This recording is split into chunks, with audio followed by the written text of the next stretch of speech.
నిత్య బలము మాకిచ్చితివి, నిత్య జీవము మాకిచ్చితివి. నీ సన్నిధి చాలయ్యా, స్వరూపం చాలయ్యా, నీ స్పర్శ చాలయ్యా, నీ స్ఫూర్తి చాలయ్యా. నీ సన్నిధి చాలయ్యా, స్వరూపం చాలయ్యా, నీ స్పర్శ చాలయ్యా, నీ స్ఫూర్తి చాలయ్యా.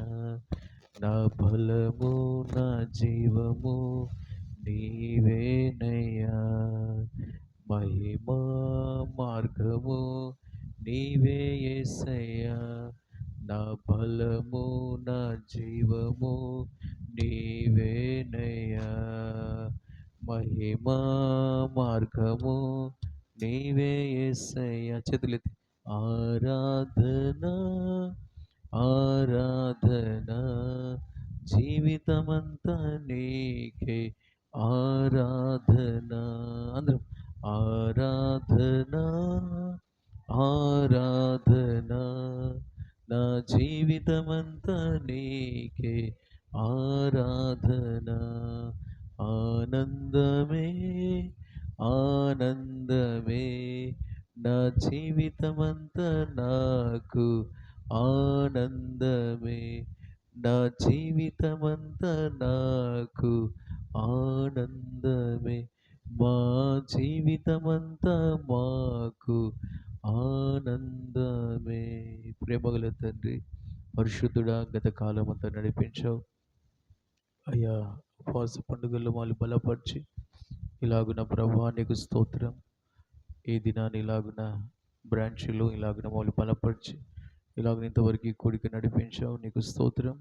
ఈ సమయంలో మీరే మాతో మాట్లాడి నీ మాట చేత ఇంకా నీకు సమీపంగా మళ్ళీ మార్చి నీ రాకడ కొరకు మళ్ళీ సిద్ధపరచుమని నీ అస్సలకు అప్పగిస్తూ, వచ్చిన ప్రతి వారిని దర్శించి బలపరచుమని నీకే అప్పగిస్తూ, మహిమంతా మీరే పొందుమని నీకే అప్పగిస్తూ యేసు నామములో వేడుకుంటున్నాము తండ్రి, ఆమేన్. హల్లెలూయా, హల్లెలూయా. దేవుని పరిశుద్ధ నామ స్తోత్రం. కూడిన మీ అందరికీ స్తోత్రం. హల్లెలూయా.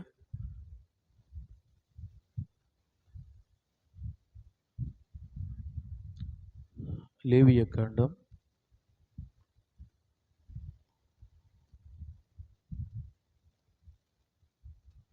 లేవియ కాండం 21వ అధ్యాయం 12వ వచనం చదవండి.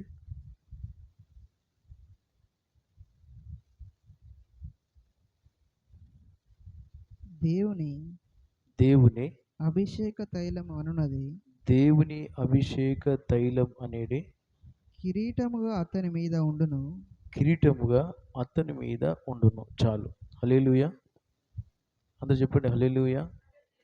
ఈ మాట చెప్పండి అందరూ. దేవుని అభిషేక తైలం అనేడు కిరీటముగా అతని మీద ఉండును.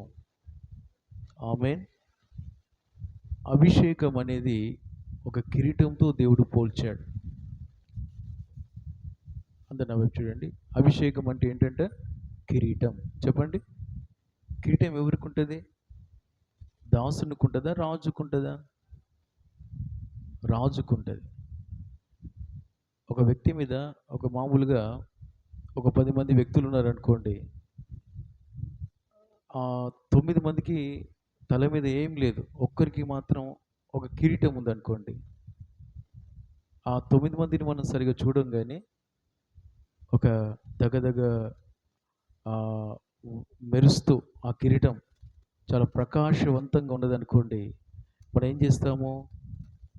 ఆ కిరీటాన్ని చూస్తూ ఆ వ్యక్తిని చూస్తూ ఉంటాం మనం. 9 మంది వ్యక్తులు సాధారణంగా కనబడతారు, కానీ కిరీటం గల వ్యక్తి ఒక ప్రత్యేకమైన వ్యక్తిగా కనబడతాడు. ఎందుకంటే కిరీటము ఒక ఘనతకు సూచనగా ఉంది. రాజులు కిరీటం పెట్టుకుంటారు. ఇప్పుడు ఈ కిరీటం రాజు ధరించుకుంటాడు. రెండవదిగా ఘనత. చెప్పండి, కిరీటం ఏమిస్తుంది? ఘనత. ఒకటి రాజుగా సూచిస్తుంది, రెండవది ఘనతనిస్తుంది. హల్లెలూయా. అభిషేకం కూడా పొందిన వారిని ఆది కాలంలో, పాత నిబంధన పరిశుద్ధుల కాలంలో అహరోను వారి యొక్క వంశానికి దేవుడు తనకు పుట్టిన వారికి ఈ అభిషేకం అనే కిరీటాన్ని దేవుడు ధరింపజేశాడు. ఎందుకంటే యాజకులుగా ఉండడానికి. దేవునికి స్తోత్రం కలుగును గాక. అందుకే పేతురు రాసిన మొదటి పత్రికలో ఏమంటాడంటే, పేతురు 2వ అధ్యాయం 9వ వచనంలో, మనము ఆశ్చర్యమైన చీకట్లో ఉన్న మనల్ని ఆశ్చర్యమైన తన వెలుగులోనికి పిలిచాడు. ఎందుకు? రాజులైన యాజక సమూహంగా ఉండడానికి. హల్లెలూయా చెప్పండి. రాజులైన యాజక సమూహం. ఇప్పుడు చెప్పండి, రాజుగా మారాలంటే ఏం కావాలి? అభిషేకం కావాలి. అంటే అభిషేకం ఏం చేస్తుంది? రాజుగా మారుస్తుంది. అంటే దాస్యత్వం నుండి రాజుగా మనల్ని పైకి లేపుతుంది. దేవునికి స్తోత్రం కలుగును గాక. హల్లెలూయా. అంటే దాస్యత్వం నుండి రాజరికంలోకి తీసుకెళ్ళేది. దాసుడు ఎక్కడ ఉంటాడు? కింద ఉంటాడు. చెప్పండి, దాసుడు ఎక్కడ ఉంటాడు? కింద ఉంటాడు. రాజు ఎక్కడ ఉంటాడు? పైన ఉంటాడు. అందుకనే ఒకడు నా మాట వింటే వాడిని తోకగా కాదు తలగా చేస్తా. ఒకడు నా మాట వింటే క్రిందివాడిగా కాదు నేను పైవాడిగా చేస్తాను. దేవుడికి స్తోత్రం కలుగును గాక. చెప్దాం హల్లెలూయా. దేవుడికి మహిమ కలుగును గాక. ప్రియమైన దేవుని బిడ్డలారా, అయితే రాజులను ఒక 7 అనుభవాలు మనం నేర్చుకుందాం. దేవునికి స్తోత్రం కలుగును గాక. రాజు ఎక్కడ ఉంటాడు? ఫస్ట్. రెండవదిగా, రాజు ఏమి ధరిస్తాడు? మూడవదిగా, రాజు ఆహారం ఎలా ఉంటుంది? నాలుగవదిగా, రాజు ఎలా ఉంటాడు? ఐదవదిగా, రాజు ఏం చేస్తాడు? ఆరవదిగా, రాజు ఎవరితో ఉంటాడు? ఏడవదిగా, రాజు యొక్క ఆయుష్ ఎంత? సౌండ్ చెప్పండి సార్ గట్టిగా. రాజు ఎక్కడ ఉంటాడు చెప్పండి? గుడిసెలో ఉంటాడా? భవనంలో ఉంటాడా? మాట్లాడండి. ఈ లోకంలో రాజులు ఉన్నారు, బీదవాళ్ళు ఉన్నారు, రాజులు ఉన్నారు. ఈ లోకంలో రాజులు ఒక కారు ఉంటే రాజే, ఇక ఒక మంచి ఉద్యోగం ఉంటే రాజే, ఒక బిల్డింగ్ ఉంటే రాజే, ఓ నలుగురు పనులు ఉంటే రాజు. ఆయనకేం తక్కువ అంటారు. సరే, ఈ లోకంలో ఎంత రాజరికం ఉన్నా, ఎంత డబ్బు ఉన్నా, ఎన్ని బిల్డింగ్లు ఉన్నా, ఎంత ఆస్తి ఉన్నా, అది 4 రోజుల మట్టుకే, కొంతకాలమే. ఈ భూమి ఆకాశం ఉన్నంత మట్టుకు ఉంటుంది. లేకపోతే భూమి ఆకాశం ఒక దినాన్ని దేవుడు తీసేస్తాడు. అయితే అంతకంటే ముందు సంపాదించింది కూడా వాళ్ళ వశంలో ఉండదు అని వాక్యం చెప్తుంది. మనిషి యొక్క ఆయుష్ ఎంత? 70 సంవత్సరాలు, బలం ఉంటే 80 సంవత్సరాలు. అంతకంటే ఎక్కువ బ్రతకడు. సంపాదించింది కూడా తీసుకెళ్ళాడు. ఎంత ధనవంతులున్నా, ఎంత జాబర్స్ అయినా, ఎంతటి పలుకుబడి ఉన్నా కొంతకాలమే. అది ఎవరితో రాదు, వారు సంపాదించింది. కానీ ప్రభు చెప్పేది ఏంటంటే, ఏ రాజు గురించి మాట్లాడుతున్నంటే పరలోక రాజు గురించి మాట్లాడుతున్నాడు. హల్లెలూయా. ఈ లోకంలో ఏమున్నా లేకున్నా మన రాజులుగా బ్రతకాలని ప్రభు అభిషేకం ఇస్తున్నాడు. దేవునికి స్తోత్రం కలుగును గాక. ఇప్పుడు సరే, అభిషేకం అనేది కిరీటం మనకు ఘనతనిస్తుంది, రాజుగా మారుస్తుందని వాక్యం చెప్తుంది. అంతకంటే ముందు రాజులకు రాజైన మన యేసయ్య గురించి మనం తెలుసుకుందాం. హల్లెలూయా. యేసయ్య ఈ లోకంలో ఎలా బ్రతికాడు? కన్య గర్భాన జన్మించిన మొదలుకొని 33 సంవత్సరాలు ఈ లోకంలో ఎలా జీవించాడు? రాజుగా జీవించాడు ఆయన. హల్లెలూయా. ఎవ్వరికి తల వంచలే, సాతానుకు తల వంచలే, రాజులకు తల వంచలే, సైనికులకు తల వంచలే, ఏ మనుషునికి, ఏ రోగానికి, మరణానికి, సమాధికి, ఎవ్వరికి తల వంచలేదు. అందుకనే ఆయన అన్ని జయించి లేచి, ఆయన 3 దినాలు లేచి ఆయన తండ్రి కుడి పార్శ్వాన పరలోకంలో ఉన్న రాజులకు రాజు ఆయన. హల్లెలూయా. ఇప్పుడు మనల్ని కూడా, అంటే నిత్యం జీవించే రాజు యేసయ్య. దేవునికి మహిమ కలుగును గాక. ఈ లోకంలో ఆయన ఎలా జీవించాడు? పరిశుద్ధునిగా జీవించాడు. ఎలా జీవించాడు? ఏ స్వభావంతో జీవించాడు? ప్రేమ కలిగి జీవించాడు. ఇంకా ఎలా జీవించాడు? అద్భుతాలు చేశాడు. ఇంకెలా జీవించాడు? ప్రజల్ని ప్రేమించాడు. పాపం ఉన్న వారిని పరిశుద్ధులుగా మార్చాడు. ఇలా ఎన్నో రాజు గుణాలు మన యేసయ్యలో ఉన్నాయి. పరలోక రాజు ఆయన, మహిమ గల రాజు, మహారాజు ఆయన. దేవునికి స్తోత్రం కలుగునుగాక. హల్లెలూయా. అయితే చూడండి, ప్రభువులో ఉన్న ఆ అనుభవాలు పరిశుద్ధాత్మ దేవుడు మనకు అనుగ్రహిస్తాడు. ఆమెను చెప్పండి అందరూ. అందుకని ఆత్మ లేనివాడు నావాడు కాదు, అంత్య దినాలు అందరి మీద నా ఆత్మను కుమ్మరిస్తా అన్నాడు. ఓకే, ఇప్పుడు చూడండి, రాజు ఎక్కడ ఉంటాడంటే సింహాసనం మీద ఉంటాడు. హల్లెలూయా. ఈ లోకంలోనే రాజులు మామూలు బిల్డింగ్లు వారు కట్టుకున్న వాటిలో ఉంటాడు, అవి అశాశ్వతం. కానీ మన యేసురాజు ఆకాశ మహాకాశలు పట్టజాలని వాడు, ఆయన సింహాసనంలో సమీపరాని తేజస్సులో నూతన నిరీక్షణంలో ఆయన ఉన్నాడు, సియోన్లో ఉన్నాడు. దేవునికి స్తోత్రం కలుగునుగాక, దేవుడికి మహిమ కలుగునుగాక. రెండవదిగా మనం ఎక్కడ ఉంటాం? అభిషేకం పొందితే మనం ఎక్కడ ఉంటాం అంటే మనం సింహాసనంలో కూర్చుంటాము. ఆమేన్ చెప్పండి. పరిశుద్ధాత్మ దేవుడు మనల్ని ఎక్కడ కూర్చోబెడతాడమ్మా? సింహాసనం. ఇంకో సింహాసనం ఏంటి చెప్పండి? ఆ సింహాసనానికి పోకముందు ఇక్కడ ఒక సింహాసనం ఉంది. చెప్పండి ఏంటది? చెప్పండి ఏంటది? మందిరం అనే ఒక సింహాసనం. చెప్పండి ఎక్కడ? ఆయన సన్నిధి. చెప్పండి ఏంటది? ఆయన సన్నిధి ఒక సింహాసనం. ఎక్కడ ఇద్దరు ముగ్గురు నామములు కూడి ఉందరో వారి మధ్యలో నేను ఉంటా అన్నాడు. ఇప్పుడు మనం ప్రార్థనకు వచ్చాం, మందిరానికి వచ్చామంటే ఎక్కడ కూర్చున్నాం? ఇప్పుడు చెప్తాను, ఎక్కడ కూర్చున్నారు? ఎక్కడ కూర్చున్నారు? సింహాసనం. మనం అనుకుంటాం మందిరంలో కూర్చున్నాం, మనుషుడు కట్టిన ఈ ఆలయంలో కూర్చున్నామని అనుకుంటున్నాం. కాదు, అసలు మనం కూర్చున్నది ఎక్కడంటే దేవునితో కూర్చున్నాము. సింహాసనం. యేసయ్య పరలోకాన్ని విడిచి ఇక్కడ మనది మధ్యలోకి వచ్చాడంటే ఇప్పుడు యేసయ్య ఎక్కడుంటే అక్కడ సింహాసనమే కదా. హల్లెలూయా. ఆయనతో ఉండేవారు సింహాసనంలో కూర్చున్నట్టే కదా. హల్లెలూయా. మీకు ఇది వాక్యం కూడా చూపిస్తాను. ఎఫెసీ పత్రికలో పౌలు గారు అంటారు, మనం ఆయనతో కూడా కూర్చున్నాము అని రాస్తుంది. రక్షణ పొందిన మనం ఎవరితో కూర్చున్నాము? చదవండి, ఆ మాట చదవండి. 2వ అధ్యాయం, ఎఫెసీయులకు రాసిన పత్రిక 2వ అధ్యాయం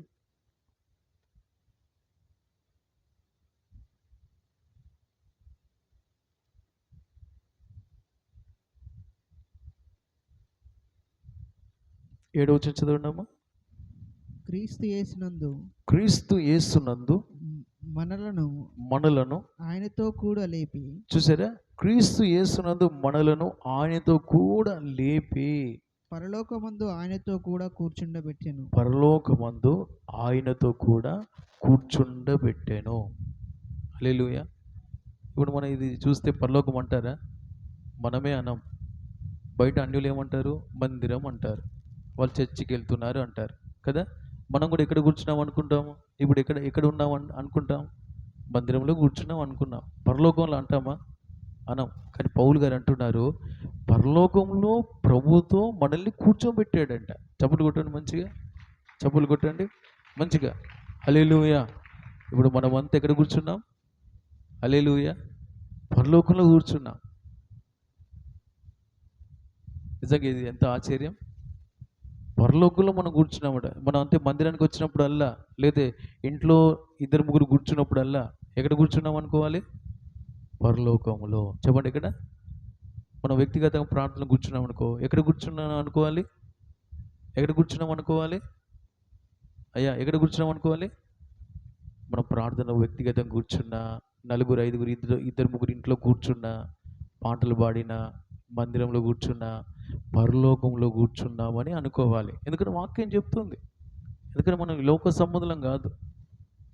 అందుకనే మనం రాజులం అంటే అందుకని ఎక్కువ మనం ప్రార్థన చేసేవారైనా, మందిరానికి వచ్చేవారైనా, ఇంట్లో ప్రార్థన అయినా, వాక్యం చదివినప్పుడైనా, ఆరాధన చేసినప్పుడైనా మనం ఎవరితో ఉంటున్నాము, ఎక్కడ ఉంటున్నాము అంటే దేవునితో, దేవుని రాజ్యంలో మనం ఉంటున్నాము.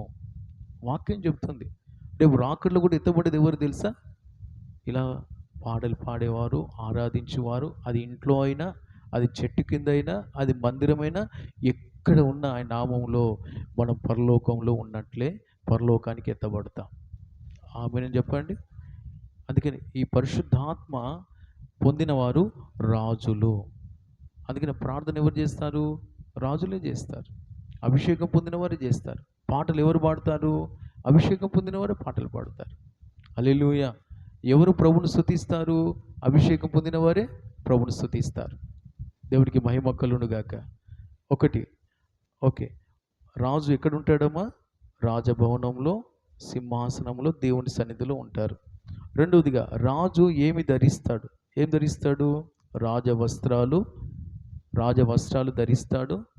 రాజు కిరీటం ఉంటుంది, ఇంకా రాజవస్త్రాలు ఉంటాయి.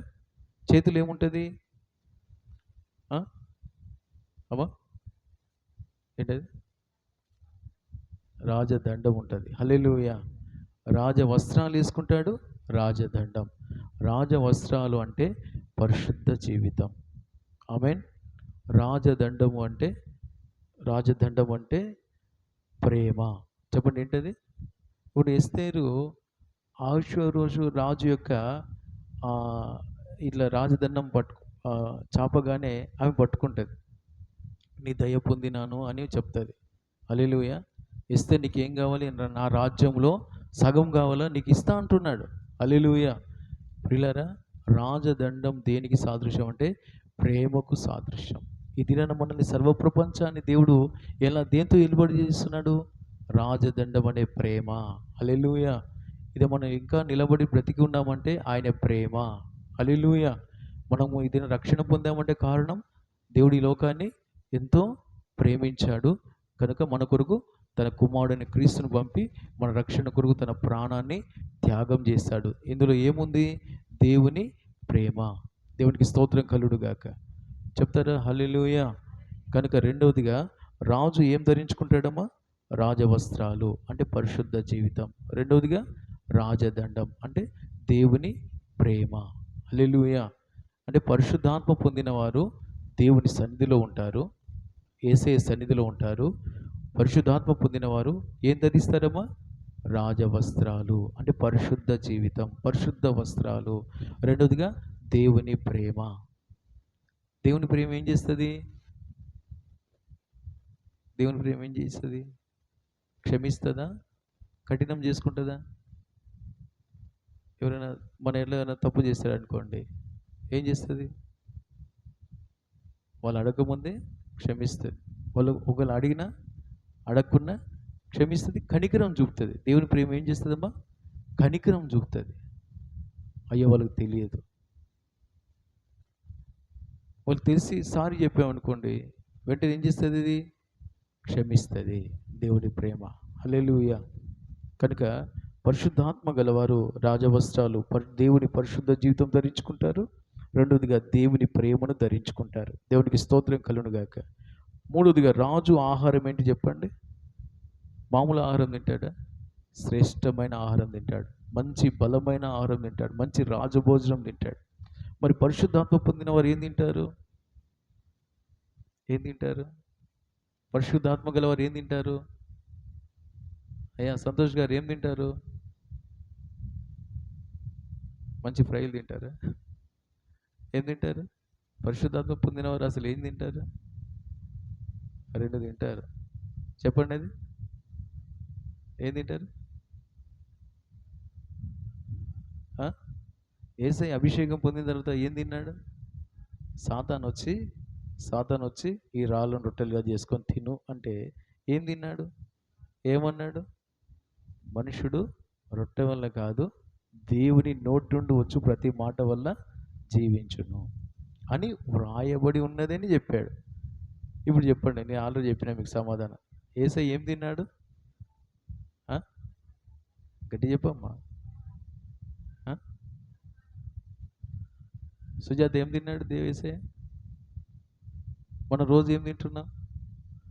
లేచి ఎంతమంది బైబిల్ చదువుతున్నారు? ఏం చదువుతున్నారు? ఎంత చదువుతున్నారు? ప్రైజ్ కెరు ఇవాళ బైబిల్ పట్టుకున్నానని ఎవరు అల్లి చెప్పండి. ఇవాళ నేను లేచి బైబిల్ పట్టుకున్నాను. లేచి ఎవరైతే బైబిల్ పట్టుకుంటారో వారు రాజులే, వాళ్ళ అభిషేకం ఉంది. నేను మీకు ఎప్పుడు చెప్తూ ఉంటాను, మీకు చదువు వచ్చినా చదువుకున్నా బైబిల్ పట్టుకుంటే రాజులే. లేవగానే చీపురు కట్ట కాదు. సౌత్ చెప్పండి. లేవగానే కూరటకలు కాదు, అన్నం ఉందా లేదా, బియ్యం ఉన్నాయా లేవా, ఇవి కాదు. హల్లెలూయా. లేవగానే ఎవరైతే బైబిల్ పట్టుకుంటారో వారు రాజులు. చదివితే రాజులు, ధ్యానిస్తే రాజులు, ఇంకా దాని ప్రకారం నడిస్తే మహిమగల రాజులు. బైబిల్ చదవాలి, ధ్యానించాలి, దాన్ని అనుసరించాలి. స్తోత్రం చెప్పండి. ఓకే. రాజు యొక్క ఆహారం ఏంటమ్మా? ఒకటి వాక్యం. రెండవదిగా రెండవదిగా యేసయ్య ఒక దినాన సమరస్త్రీ దగ్గర, బావి దగ్గర మాట్లాడిన తర్వాత శిష్యులు వస్తారు. శిష్యులు వచ్చి భోజనం పట్టుకొస్తారు. అయ్యా ఇదిగో భోజనం తీసుకొచ్చామంటే, నేను ఆల్రెడీ తిన్నాను అంటాడు. అప్పుడు వాళ్ళు ఏమంటారు? ఓహో, మాకంటే ముందు ఎవరైనా తీసుకురావచ్చు ప్రభుని ప్రేమించి అని వాళ్ళు అనుకుంటారు. అప్పుడు ప్రభు అంటాడు, మీకు తెలియని ఆహారం నాకు ఒకటి ఉంది. ఏంటి? తండ్రి చిత్తం చేయటే. ఏంటి తండ్రి చిత్తం? సమరయ స్త్రీని మార్చేస్తాడు. సమరయ స్త్రీ జ్ఞానోదయం కలిగజేస్తాడు. తన పాపాలన్నీ బయటపెట్టి జీవజలం అనే ఆ పరలోక ఆ వరాన్ని ఆమె పొందునట్లుగా చేస్తాడు. దప్పి కొనవు, నేనిచ్చే దాహం నువ్వు తాగితే దప్పిగా కొనవు. అంతకుముందు ఏ దాహం ఉంది? పాపదాహం ఉంది. ఇప్పుడు నీ జీవజలం గురించి చెప్పాడు. నువ్వు ఈ నీళ్ళు తాగుతుంటే ఎప్పుడు దప్పికొంటున్నావు, అమ్మా నేను ఇచ్చే జీవజలం తాగితే ఇంక నువ్వు దప్పికొనవు అంటే, మనకి ఇవ్వయ్యా, ఇన్ని కష్టాలు నాకు వద్దయ్యా, ఈ బాధలు నాకు వద్దయ్యా, నాకు ఎప్పుడు ఇంకా దప్పి కొనవద్దు, నువ్వు ఇచ్చే దాహం జీవజలం నా నా కడుపులో ఊరేటి నీటి ఊటగా ఉంటుంది అంటున్నావు కదా, నాకు ఇవ్వు అంటే, ఇప్పుడున్నవాడిని భర్త కాదు, 5 ఉన్నారు, ఇప్పుడున్నవాడిని 6. అయ్యా నువ్వు ప్రవక్తవా అని చెప్పిన తర్వాత ఇక దేవుని ఎలా ఆరాధించాలి ఇవన్నీ తెలుసుకొని, నువ్వు మెస్ అయ్యావా, నువ్వు ప్రవక్తవా అన్న తర్వాత అప్పుడు ఆమె కుండ విడిచిపెట్టి నేను చేసినవన్నీ చెప్పినవాడు వచ్చాడు అనగానే అందరు ఊరోళ్ళందరూ వస్తూ పోతూ రక్షణలోకి వస్తారు. ఇది దేవుని ఆహారం. ఆమె చెప్పండి. పరిశుద్ధాత్మ పొందిన వారి ఆహారం ఏంటో తెలుసా? పరిశుద్ధాత్మ పొందిన వారి ఆహారం ఏంటో తెలుసా? ఒకటి వాక్యం. వాక్యం వాళ్ళు బైబిల్ పట్టుకుంటారు, బైబిల్ చదువుతారు. ఇది నా కొరకే, హల్లెలూయా, ఇది నా కొరకే, నా బ్రతుకును మార్చడం కొరకే. రెండవదిగా ఆత్మలు రక్షణలోకి రావాలి. ఆమె చెప్పండి. నా బ్రతుకు మార్చిన దేవుడు నా ద్వారా అనేకుల బ్రతుకులు మారాలి. అర్థమైందా? ఇప్పుడు యేసయ్య ఆమె బ్రతుకును మార్చాడా లేదా? ఇప్పుడు పరిశుద్ధాత్మ దేవుడు మనలోనికి వచ్చిన తర్వాత ఈ వాక్యం ద్వారా మన బ్రతుకును మారుస్తాడు. మన ద్వారా ఎవరు బ్రతుకులు మారాలి? పాపుల బ్రతుకులు మారాలి. చెప్పలు కొట్టండి అందరూ. హల్లెలూయా చెప్తారా? హల్లెలూయా.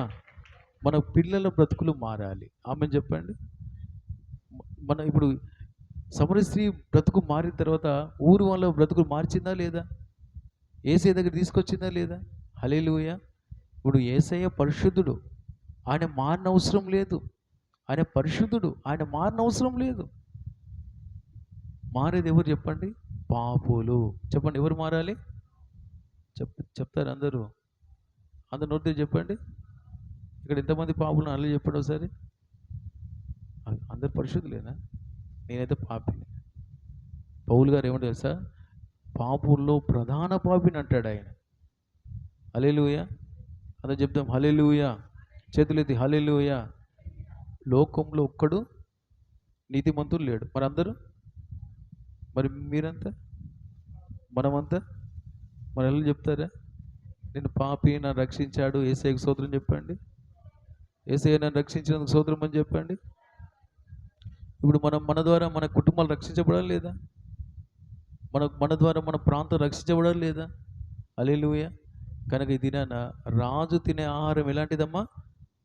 శ్రేష్టమైంది వాక్యం. రెండవది ఆత్మల్ని రక్షించుట. హల్లెలూయా. ఒకటి, మన వాక్యం చదివితే మనం రక్షించబడతాం.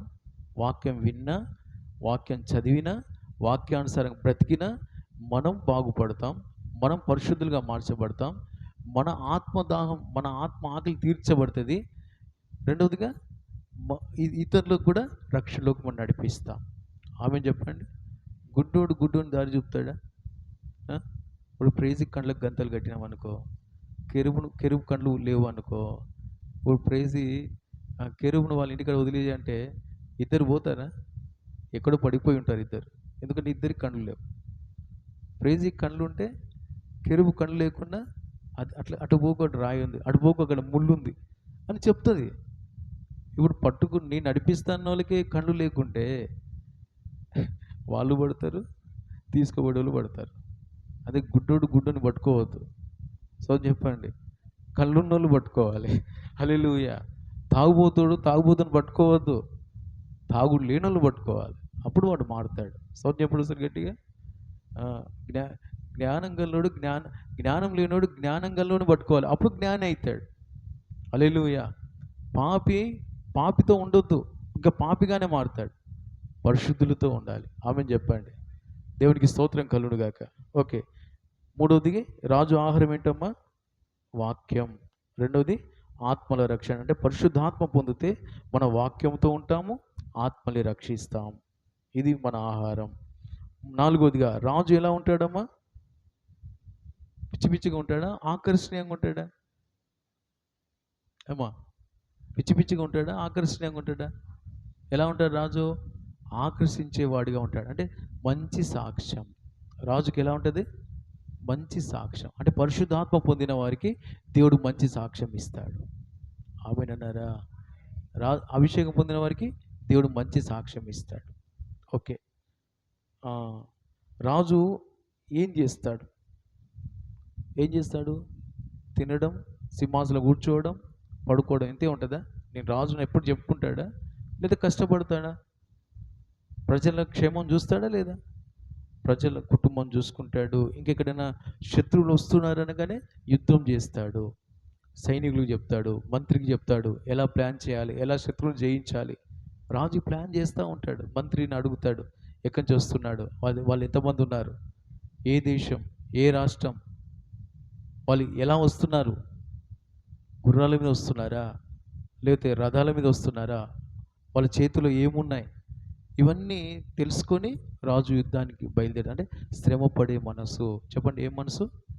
శ్రమపడే మనసు, కష్టపడే మనసు, శత్రువును జయించే మనసు. దేవునికి స్తోత్రం కలుగునుగాక.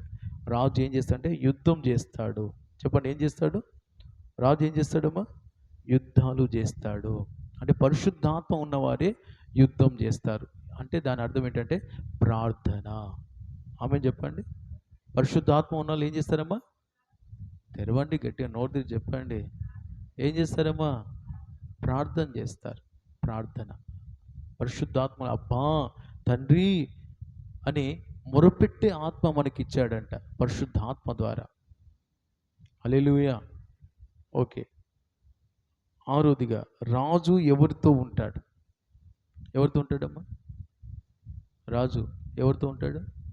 రాజులతో ఉంటాడా, లేదా దాసులతో ఉంటాడా అమ్మా? రాజు రాజుతో ఉంటాడా, దాసులతో ఉంటాడా? దాసులు అంటే కిందివాడు, రాజు అంటే పైవాడు. అంటే తనతో రాజు రాజులతోనే ఉంటాడు కానీ దాసులతో ఉండడు. దాని అర్థం ఏంటంటే పరిశుద్ధాత్మ పొందిన వారు పరిశుద్ధులతోనే ఉంటాడు. ఆమేన్ చెప్పండి. పరిశుద్ధాత్మ పొందిన వారు ఎవరితో ఉంటారమ్మా?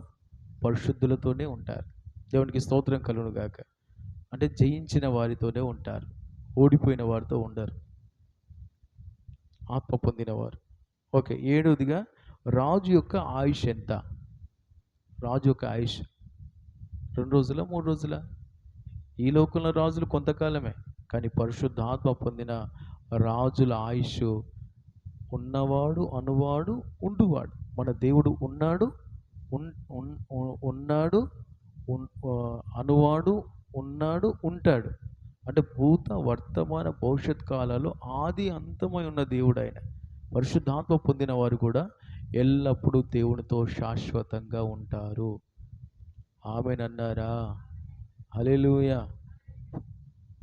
పరిశుద్ధాత్మ పొందిన వారు ఆయుష్ నిత్యం. చెప్పండి, నిత్యం ఉంటారు. ఆ నిత్యం ఎక్కడ ఉంటారు మరి? ఆ సీయోన్లో, నూతన యెరూషలేములో ఉంటారు.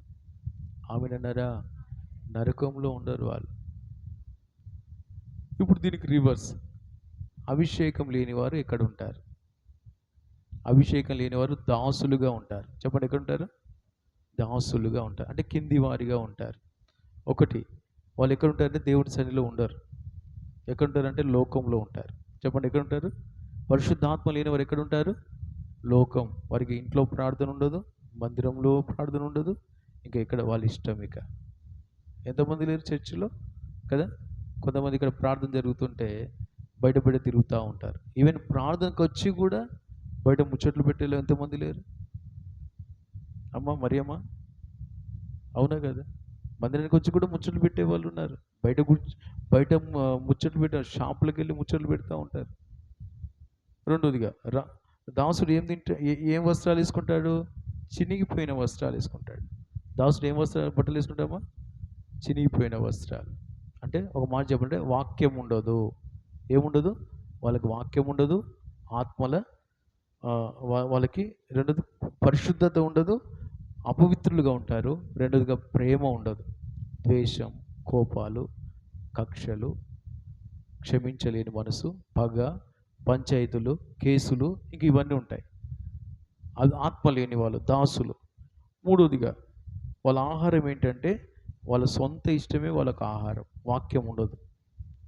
రెండు తర్వాత ఆత్మలో భారం ఉండదు వాళ్ళకి, వ్యక్తిగత భారం ఉండదు. నా ఆత్మ రక్షించబడాలి, నా ఆత్మ విమోచించబడాలి, ఇతరులు కూడా రక్షించబడాలి అనే భారం ఉండదు. వ్యక్తిగత భారం ఉండదు, ఇతరుల గురించి భారం ఉండదు. నేను ఏమైనా కానీ వాళ్ళు ఏమైనా కానీ. దాసుల లక్షణం ఆత్మ లేని వారి సంగతి.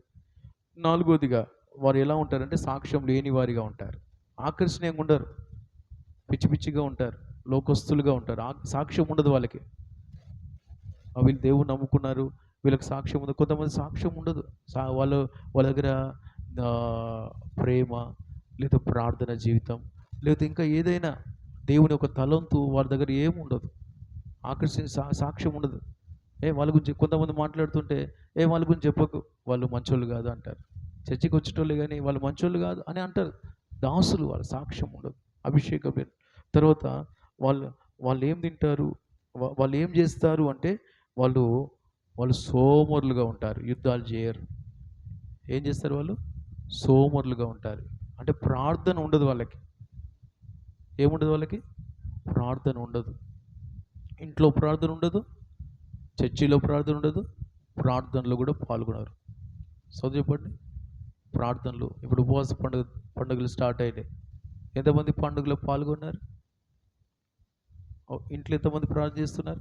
సరే, సమస్యలు ఉన్నాయి, ఆరోగ్యాలు బాగలేవు, ఇండ్లల్లో ఉన్నారు. ఎంతమంది ప్రార్థన చేసుకుంటున్నారు? హల్లెలూయా. వాళ్ళు దాసుడు ఎవరితో ఉంటాడు అంటే పరిశుద్ధులతో ఉంటాడు, లోకస్తులతో ఉంటారు. దాసుని ఆయుష్ ఎంత అంటే వాళ్ళకి ఆయుష్ ఉండదు, అల్ప ఆయుష్. ఈ లోకంలో కొద్దికాలం బతుకుతారు, రేపు ఇంకో ఆయుష్ ఉంది. ఏంటది? అగ్ని ఆరదు, పురుగు చావదు. అంటే ఆత్మ లేనివాడు నావాడు కాదు. కనుక ప్రియులారా, అభిషేకం అనే కిరీటాన్ని మనం ధరించుకుంటే మనం రాజులుగా మారి మనం దేవుని యొక్క ఘనతను అనుభవిస్తాము. ఆమేన్. కనుక ఇక్కడ ఎవరైనా ఆత్మ లేకుండా ఉన్నారా? ఆత్మ పొందండి. కొద్ది నిమిషాలు నీ ఆత్మతో నింపయ్యా. నేను దాసునిగా ఉండను, నేను రాజులాగా ఉంటాను. ఆ అభిషేకం ద్వారా నీ స్వభావాలు నేను అనుభవిస్తాను. నీలాంటి ఆ 7 అనుభవాలు నేను పొంది నీకు సిద్ధపడతానయ్యా. నాలో దాసత్వం తీసేయి, నీ అనుభవాలు నాకు దయచేయి. అభిషేకం లేకుండా జీవిస్తున్నాను, నన్ను కనికరించని ఈ సమయంలో కొద్ది నిమిషాలు అడుగుదాం. ఒకవేళ మన అభిషేకం ఉంటే ఇంకా ఆత్మతో నింపబడి మన యేసు యొక్క అనుభవాలు స్థిరపరచుకుందాం. దేవుడు మనందరికీ సహాయం చేయనుగాక. ఆమేన్. అందరూ మోకరించండి, అందరూ మోకరించండి. హల్లెలూయా, హల్లెలూయా, హల్లెలూయా. అభిషేకం అనే కిరీటం నాకు ఇవ్వండి ప్రభువా. నాతో మాట్లాడిన దేవా నీకు స్తోత్రం అని చెప్పండి. వీలైతే మోకరించండి, ఒక్క నిమిషం అట్లా మోకాళ్ళ మీద ఉండండి. హల్లెలూయా, హల్లెలూయా. వ్యక్తిగతంగా మీరు శ్రద్ధ తీసుకోవాలి. వ్యక్తిగతంగా ఎవరైతే మోకాళ్ళ మీద ఉంటారో శ్రద్ధ తీసుకుంటున్నారో అని అర్థం. వ్యక్తిగతంగా ఎవరైతే మోకాళ్ళ మీద ఉంటారో వారు శ్రద్ధ తీసుకుంటున్నారు. మనం వ్యక్తిగతంగా శ్రద్ధ తీసుకుంటే మన ఇంటి వారి గురించి శ్రద్ధ తీసుకుంటాం. ఇంటి వారి శ్రద్ధ మాత్రం కాదు, బయటి వారి శ్రద్ధ కూడా తీసుకుంటాం. ఇది యేసయ్య మనస్సు. మోకాళ్ళ మీద ఉండండి. యేసయ్య నాతో మాట్లాడినందుకు స్తోత్రం. అభిషేకం అనే కిరీటం నాకు కావాలయ్యా. నన్ను ఘనపరచుడిగా నువ్వు అభిషేకం ఇస్తున్నావు. నన్ను కనికరించు ప్రభా. ఒకప్పుడు ఘనహీనుని ప్రభా, ఒకప్పుడు దాసుని ప్రభా, అయ్యా నీ రక్తం ఇచ్చి నన్ను నీ బిడ్డగా చేసుకున్నావయ్యా. అయ్యా ఇప్పుడు నీ కుమారుడుగా నేను మారాలి, ఒక రాజకుమారుడుగా నేను మారాలి. నాకు ఆ అభిషేకం ఇవ్వండి అయ్యా. యేసయ్యా నీకు స్తోత్రం. 7 అనుభవాలు నేను పొందాలి ప్రభా. ఓ హల్లెలూయా, హల్లెలూయా. ఓ రబా షంద రబా, నన్ను నింపయ్యా. చేతులెత్తి యేసయ్యా ఒక్క నిమిషమే నన్ను అభిషేకించని చెప్పండి, నన్ను అభిషేకించని చెప్పండి. హల్లెలూయా, హల్లెలూయా, హల్లెలూయా. రాజు ఆయన సన్నిధిలో ఉంటాడు. రాజు రాజవస్త్రాలు ధరించుకుంటాడు. రాజదండం, పరిశుద్ధత, ప్రేమ. రాజు ఆహారం, వాక్యం, ఆత్మల రక్షణ. రాజు మంచి సాక్ష్యం కలిగి ఉంటాడు. అనేకులకు ఆకర్షణీయంగా ఉంటాడు ఆయన మాట, ఆయన పద్ధతులు. రాజు యుద్ధాలు చేస్తాడు, ప్రార్థన పరుడుగా ఉంటాడు. పరిశుద్ధాత్మ గలవారు పరిశుద్ధులతో ఉంటారు, సంఘంలో ఉంటారు. హల్లెలూయా, షబార కరబ. రాజు యొక్క ఆయుష్ నిత్యం ఎల్లప్పుడూ బ్రతుకుతాడు. యేసయ్యా నాకు 7 అనుభవాలు దయచేయండి ప్రభా. దాస్యత్వం నాకు వద్దు ప్రభా. అయ్యా నన్ను క్షమించండి అయ్యా. నీ ఆత్మతో నింపబడాలి ప్రభా. ఒక్క నిమిషం నీ ఆత్మతో నింపని చెప్పండి. చేతులు జోడించేసయ్యా నన్ను నీ ఆత్మతో నింపయ్యా. అవునయ్యా నీ దాసుడిగా ఉన్నానయ్యా.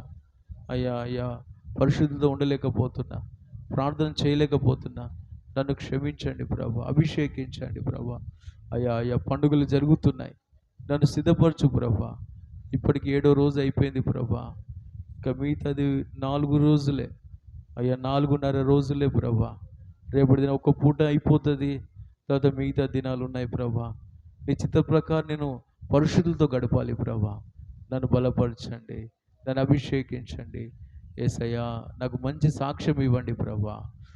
రబా షకర బల రబా. తండ్రి నీకు స్తోత్రము నాయన. అయ్యా రాజదండం కలిగి ఉండాలి, నేను రాజవస్త్రాలు కలిగి ఉండాలి, రాజభోజనం కలిగి ఉండాలి. అయ్యా కనికరించండి. నీ వాక్యమే నాకు ఆహారం, ఆత్మల రక్షణే నాకు ఆహారంగా మార్చయ్యా. అయ్యా నా రక్షణే నాకు ఆహారంగా మార్చండి.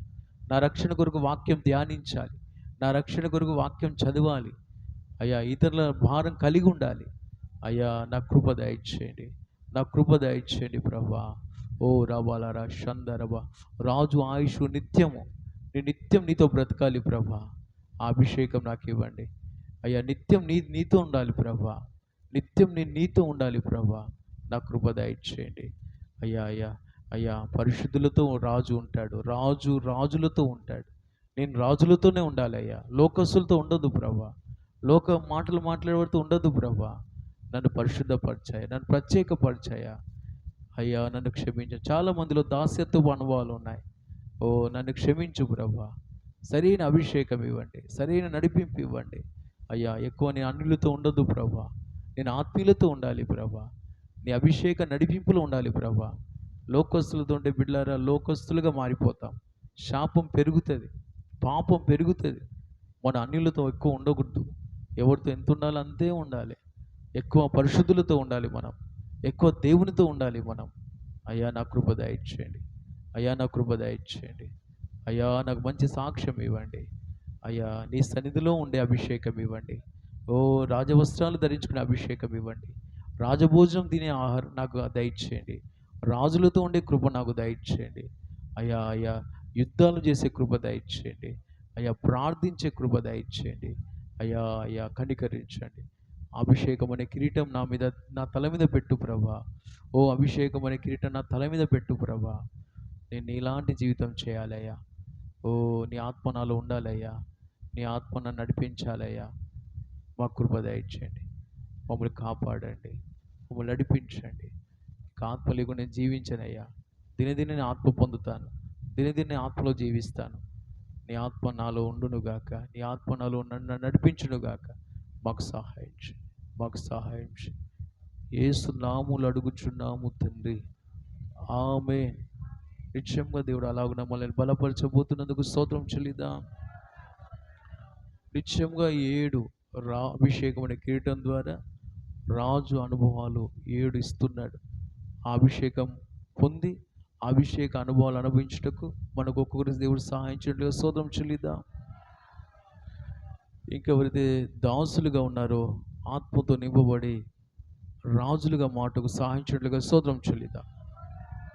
లోకంలో గనులు గొప్పవారు ఉన్నారు, వారు కొద్ది కాలమే, వారు అపవిత్రులుగా ఉన్నారు, లోకస్తులుగా ఉన్నారు. కానీ మనం రాజులుగా మారేది యేసు వలె. ఆయన పరిశుద్ధుడు, ఆ నిత్య నివాసి, ఆయన జయశాలి. అభిషేకం అందుకే దేవుడు మనకి ఇస్తున్నాడు. ఆయనలాగా మారుటకు, ఈ లోకంలో ఆయనలాంటి జీవితం చేసి ఆయన ఉండే సింహాసనం మనం కొనిపోబోటకు, నిత్య నివాసం చేయుటకు దేవుడు ఆ అనుభవాలు మనకి ఇచ్చినట్లుగా స్తోత్రం చెల్లిద్దాం. ఈ మాటలు మనలో మండింపచ్చినట్లుగా స్తోత్రం చెల్లిద్దాం. మనల్ని బట్టి మన కుటుంబం, మన ప్రాంతం దేవుడి కొరకు పట్టబట్టకు సహాయం చేయట్లుగా స్తోత్రం చెల్లిద్దాం. పండుగ దినాలన్నీ మన ఆయా దినాల్లో ఇంకా ఉంటుండగా మనం పాల్గొనడానికి, బలం పొందడానికి మనకి ఇంకా సహాయం చేయట్లుగా స్తోత్రం చెల్లిద్దాం. కృపలో మనల్ని నడిపించినట్లుగా స్తోత్రం చెల్లిద్దాం. ఈ సమయాన్ని అనేకులు నిర్లక్ష్యం చేశారు, వారిని క్షమించినట్లుగా స్తోత్రం చెల్లిద్దాం. ప్రాణాత్మక ప్రభువుకు అప్పగించి స్తోత్రం చెల్లిద్దాం. తండ్రి అయిన దేవునికి స్తోత్రం చెల్లిద్దాం. కుమారుడైన దేవునికి స్తోత్రం చెల్లిద్దాం. ఆదరణకర్త అయిన దేవునికి స్తోత్రం చెల్లిద్దాం. ఉపవాసం ఉన్న బిడ్డల్ని బలపరిచినట్టుగా స్తోత్రం చెల్లిద్దాం. స్తోత్రం. ప్రార్థన చేయండి. ఎవరైనా ఒకరు ప్రార్థన చేయండి. మహాగణుడ, పరిశుద్ధుడ, ప్రేంకులని యేసయ్యానికి స్తోత్రాలు తండ్రి. నా ప్రభ అయ్యా, ఇది నాన్న తండ్రి, నా ప్రభ మీ సన్నిధిలో కూర్చొని నా ప్రభ అయ్యా తండ్రి ప్రార్థించే కృప మాకు దయచేసినందుకు స్తోత్రాలు ప్రభా. అయ్యా తండ్రి, నా ప్రభ మీ ఆత్మచేత మమ్మల్ని బలపరిచిన విధానం బట్టి స్తోత్రాలు. అయ్యా పాటల ద్వారా, వాయిద్యముల ద్వారా తండ్రి మీరు మహిమ పొందిన విధానం బట్టి స్తోత్రాలు ప్రభా. అయ్యా మీ దాసుని అభిషేకించి మాతో మాట్లాడిన విధానం బట్టి స్తోత్రాలు. అయ్యా తండ్రి, ఆత్మ తండ్రి పరిశుద్ధాత్మ పొందుకుంటున్నా ప్రభా. మీ కిరీటం ఇస్తానని తండ్రి మీరు మాట్లాడినారు ప్రభా. అయ్యా కిరీటం పొందుకోవాలంటే తండ్రి నా ప్రభా 7 అనుభవాలు మాకు నేర్పించారు ప్రభా. అందరి బట్టి స్తోత్రాలు తండ్రి. అయ్యా తండ్రి నా ప్రభా, అయ్యా కిరీటం అనగా తండ్రి నా ప్రభా అయ్యా రాజు అనేది మీరు మాట్లాడినారు ప్రభా. రాజుకున్న తండ్రి 7 తండ్రి అనుభవాలు మాకు నేర్పించారు ప్రభా. అయ్యా తండ్రి దాసులుగా ఉంటే 7 అనుభవాలు, తండ్రి రాజులుగా ఉంటే 7 అనుభవాలు మాకు నేర్పించారు ప్రభా. అయ్యా మేము దాసులుగా ఉండకూడదు నా ప్రభా. ప్రతి దినము తండ్రి మీ వాక్యము ధ్యానిస్తూ నా ప్రభా అయ్యా తండ్రి మీ మహిమ వస్త్రాలు ధరించుకుంటూ నా ప్రభా యేసయ్యానికి స్తోత్రాలు చెల్లించుకున్నాం తండ్రి. అయ్యా మీ ఆత్మచేత మమ్మల్ని బలపరిచి 7 అనుభవాలు మాకు దయచేయండి ప్రభా. మళ్ళీ ప్రతి కొదవను తీసివేయండి, మీ ఆత్మ అభిషేకంతో మమ్మల్ని నింపండి. ప్రతి దినము తండ్రి నాయన మీ ఆత్మను పొందుకునే కృప దయచేయండి తండ్రి. అయ్యా మీరు ఆకల్లో తండ్రి నా ప్రభా మెత్తబడి బిడ్డగా మమ్మల్ని మార్చండి తండ్రి.